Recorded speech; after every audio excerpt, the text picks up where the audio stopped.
Hey, good morning there. This is Frank again, your job search and resume guru. I'm going to make this part two of my most recent video I made about the great witch hunt called Remote Workers Working at Home. And first off, I want to say that I applaud people working from home and I support people working from home because I'm one of them. And the reason why I decided to come out with this part one and part two of the Great Witch Hunt because it appears that ever since Elon Musk purchased Twitter and the great resignation of a lot of the people, and because of that, which had nothing to do with him, by the way, but a lot of people start picking up on the fact that people are working from home or lazy and don't want to do anything and they just want to make big bucks for doing nothing and they're thieves and robbers. Well, I'm here to dispel all of that. As in anything, I'm sure there are those out there who are making buku bucks and perhaps doing very little work, but that is not the most of the remote workers and the staff of people who are doing that. First of all, I think we need to keep in mind that it takes a special person to be able to work from home to begin with. If you have family and challenges, and you yourself know, and as you can see, I'm working out of my bedroom. This is my office. And at any given time, whether it's 12 in the morning, 3 in the afternoon, at 6 p.m., or whatever, or 9 p.m., I can always be working or doing something if I need to. Okay, but in my case, my children are all raised and out of the house, and so I don't have the problems that probably many of you have with smaller children. And there was a time when I began years ago. I started my own computer business, and I was working from home along with my full-time job. And I'll get into that in a minute when people are trying to tear down people who are working multiple jobs. But again, it's a challenge because when I was starting my business, my children were small. They were under the age of, some of them, a couple of them anyway, were under the age of going to school.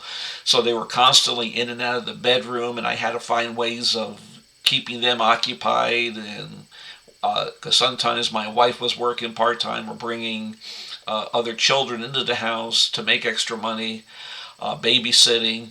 But when you understand the technique and who a real remote job worker is, it's a big challenge.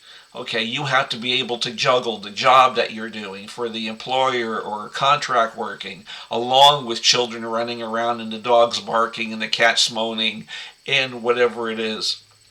You ha- and you have to be able to multitask not only for the job at hand, but taking care of your home.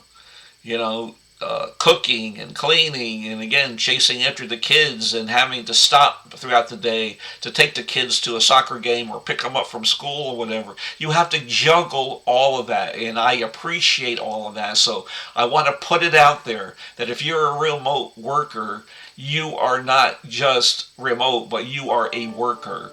Many years ago, we used to say when women began to leave the home and go into the workforce. I would hear people say at parties, they would ask the husband, well, what does your wife do? Oh, she's just a stay-at-home mom. And what an insult, right? Because to make a blanket statement like that your wife does nothing more than take care of the kids and chase after them or cook or whatever, oh, she doesn't work. Have you ever heard people demean women by saying, "Well, they don't work"? Well, of course they work. it doesn't. It doesn't always have a dollar sign attached to it to be work. But getting back to the remote end of things, as I mentioned in my other videos, and please check them out under Frank Graziano in YouTube.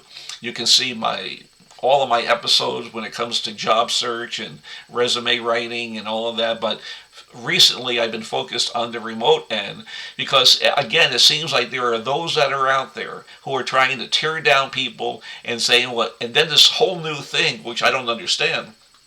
They're saying, well, multiple jobs. Here's these workers. They want to take on 2 or 3 employers. Well, you know what? If you can do a good job and maintain that for all three, well, more power to you. I mean, hey, we're in a free enterprise system, folks. I mean, we're out here to try to make as much money as we can, but also to do a great job as we can. So don't ever demean somebody and I hate when I hear other people out there demeaning people because they're working 2 or 3 jobs. And quite frankly, sometimes with the way the economy is today, you need to work 2 or 3 jobs just to keep everything afloat. I mean, come on, we all realize that. So, and again, what I think these hypocrites would go out there. They're making $700 million, or that's their net worth, and God knows how many side gigs that they're doing to make that kind of money. But yet they're putting down other people who are trying to make $60,000 to $100,000 a year. So there again, I want to let you know there's nothing wrong with doing multiple jobs. Whoever said it was a crime to do more than one job at any given time?